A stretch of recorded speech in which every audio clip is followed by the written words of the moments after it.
Good morning friends, welcome back to our YouTube channel. आज का video कल की तुलना में कंपैरेटिवली थोड़ा इंटरेस्टिंग आपको लगेगा। जो चीज़ें हैं वो थोड़ी फेमिलियर जोन की हैं और डिस्कस बेहतर होंगी। Total number of questions general science में 23 हैं और एक दो क्वेश्चन छूट गए हों तो 25 मान लीजिए। यही रेशियो लगभग जियोग्राफी का था, यही रेशियो लगभग पॉलिटी का था। अगर ये 3 सेक्शन आप कंप्लीट करके करंट अफेयर्स को सही से पढ़ लेते हैं बहुत अच्छी स्कोरिंग हो सकती है।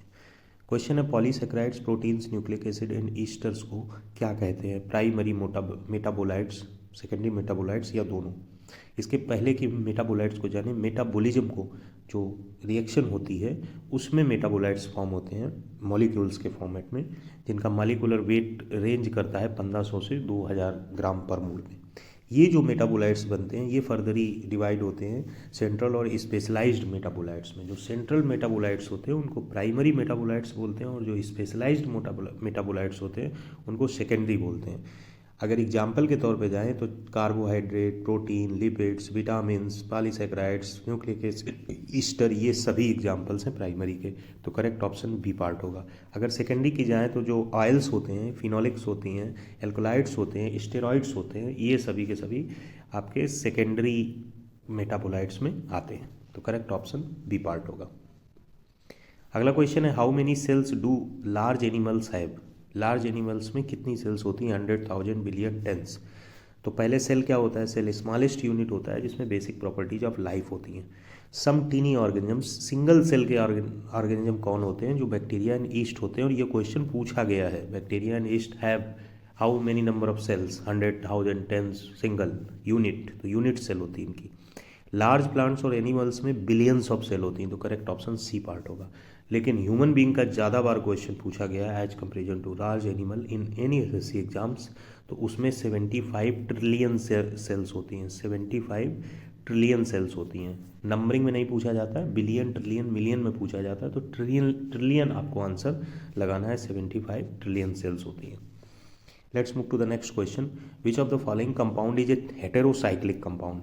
हेटेरोसाइक्लिक कंपाउंड में कंडीशन होती है कि उसमें 5 या 6 मेंबर्ड रिंग हो, पहली चीज़। और दूसरी चीज़ कि उसमें एक हेटेरो एटम जरूर हो, चाहे नाइट्रोजन या ऑक्सीजन या सल्फर। और एग्जाम्पल इनके क्या है? पिरिडीन है, पिरोल है, फ्यूरान है, थायोफीन है।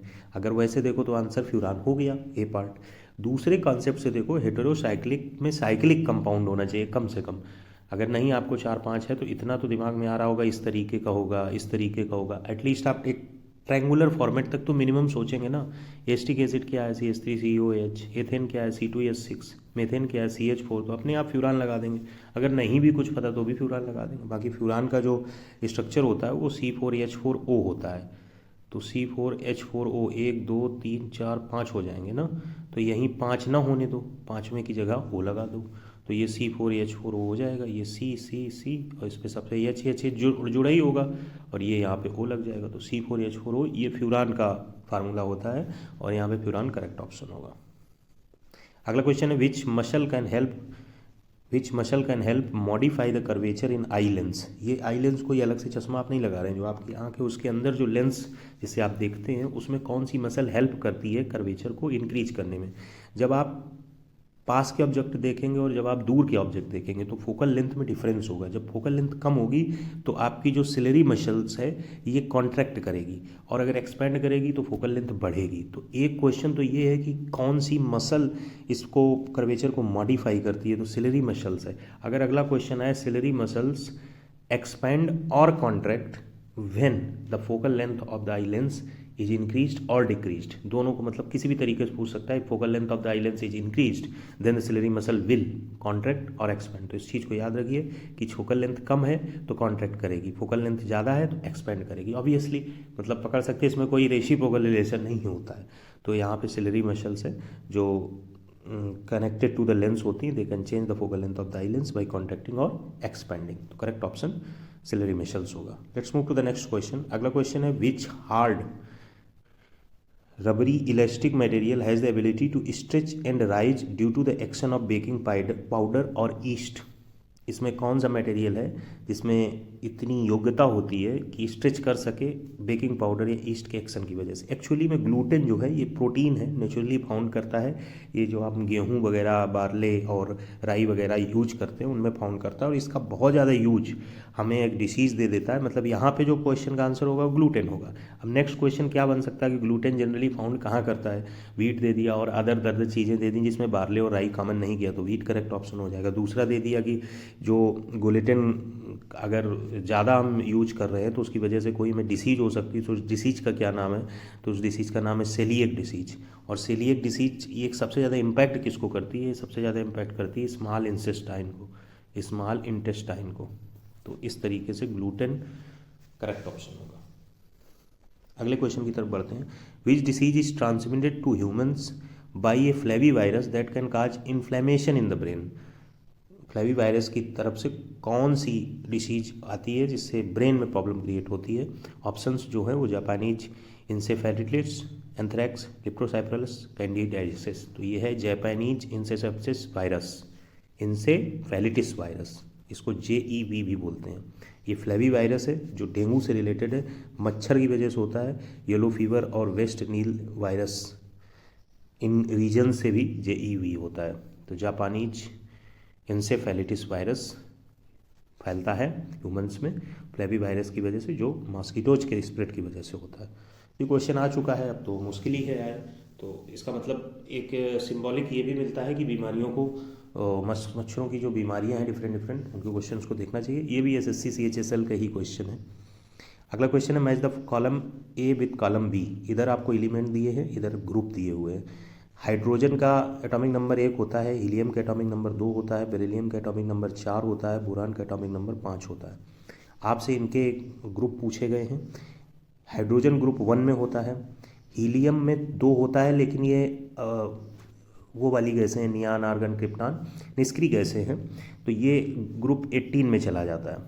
तो A का आपको 3 मिलाना है, B को आपका 4 मिलाना है। इतने मिलाने से करेक्ट ऑप्शन A पार्ट मिल जाएगा। बाकी बेरिलियम आपका ग्रुप 2 में है और बोरान आपका ग्रुप 13 में है।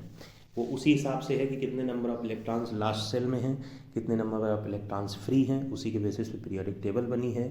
कहीं कहीं ग्रुप को, जैसे ग्रुप 18 है, इसको ग्रुप 8A भी लिखा होगा, अलग अलग है। मेंडलीव की आवर्त सारणी है, फिर उसके बाद उसका अपडेटेड वर्जन है। तो उतने डीप में नहीं जाना है, बेसिक चीज़ें आपको याद रखनी है। निष्क्रिय गैसें ग्रुप 18 में होती हैं, हाइड्रोजन का एटॉमिक नंबर 1 होता है, इसलिए ग्रुप 1 में होता है, ठीक है।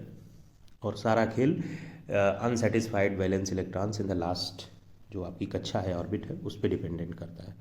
तो फिर से बता दें कि hydrogen will come in group 1, helium will come in group 18, which is group 18, and beryllium will come in group 2 and boron will come in group 13. Let's move to the next question. अगला question है the interspecies interaction that has a favorable influence on the participating species per capita reproduction और survivability. ये definition है mutualism की। Mutualism की एक दूसरी definition है, मतलब इसी डिफिनीशन का थोड़ा सरल फॉर्म है।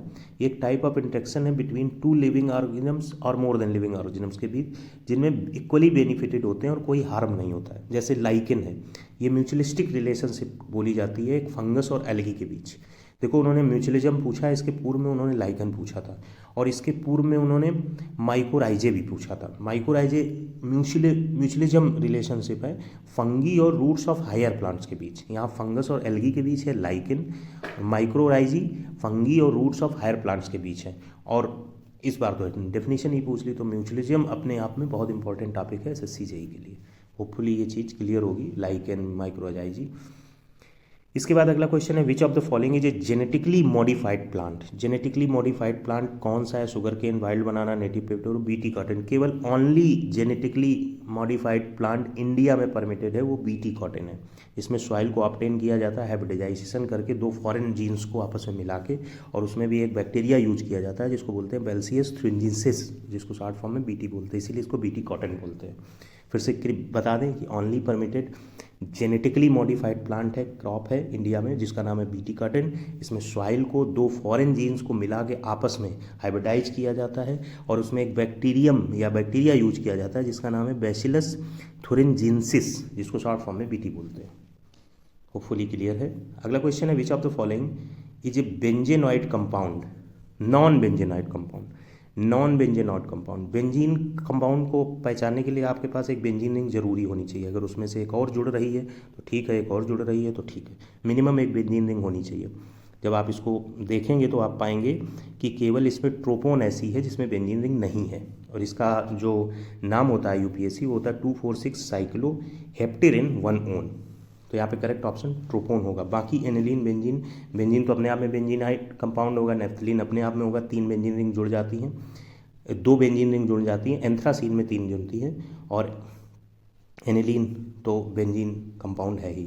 हमने नीचे कुछ ऑप्शन दिए, एक तरीके का फिगर बना दिया है। जो क्वेश्चन बहुत पूछे गए हैं उनमें नेफ्थलीन है, ये बेंजीन कंपाउंड है, ये एंथ्रासीन है, ये भी बेंजीन कंपाउंड है, ये ट्रोपोन है जो नॉन बेंजेनाइड है, ये एजुलेन है, ये नॉन बेंजोनाइड है। नॉन बेंजोनाइड कहाँ, देखिए ये 5 हो गए, आपको रिंग 6 की ही चाहिए अटैच होने में। यहाँ पे यन ई लग गया तो ये भी नॉन बेंजोनाइड है, यहाँ पे थायोफिन है, यन यस लग गया तो यन यस ओ, ये सारे लगेंगे तो ये हेटेरोसाइक्लिक होंगे बट बेंजेनॉइड कंपाउंड नहीं होंगे। ठीक है, तो बेंजीन रिंग होना बहुत ज़रूरी है। तो यहाँ क्वेश्चन जो पूछा गया था वो हमने आपको बता दिया, उसका फिगर भी दिखा दिया। ये ओ बाहर लगा हुआ है, इसको फ्यूरान मत कहिएगा, ये ट्रोपोन है, ओ बाहर लगा हुआ है, 1 2 3 4 5 6 7 हैं, इसमें C7 है, C6 भी नहीं है। 6 हो या 7 हो या 5 हो या 4 हो तो नॉन बेंजोनाइड हो जाएगा, 6 होगा तो फिर बेंजीन रिंग चेक कह दिया। Let's move to the last question. Who accidentally discovered the synthesis of ether in 1850 by reacting alcohols with alkyl iodides in the presence of sulfuric acid। जो search किया था, किसने सर्च किया था synthesis of ether इन 1850 में, तो Alexander Williamson ने search किया था, ये लास्ट पार्ट होगा। और ये जो सर्च किया था, इसके सर्च करने के बाद इन्होंने एक डिसिजिव फैक्ट निकाला था इसके थ्रू, जिसने बेरेजलिस ड्यूअल थ्योरी को ओवरथ्रो कर दिया था। ये इतना इंपॉर्टेंट नहीं है लेकिन मैंने जस्ट बता दिया।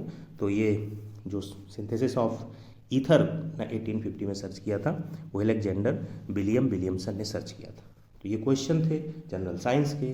नेक्स्ट वीडियो में मिलते हैं, होपफुली आज फॉर्म आपका आएगा और उसके बाद सीटों की संख्या देखिएगा और अब मन लगाकर एक प्रिपरेशन प्लान तैयार करिए और हम आपके साथ हैं और कोशिश करेंगे कि इसी तरीके से वीडियो आपके पास लाते रहे। Thanks for watching.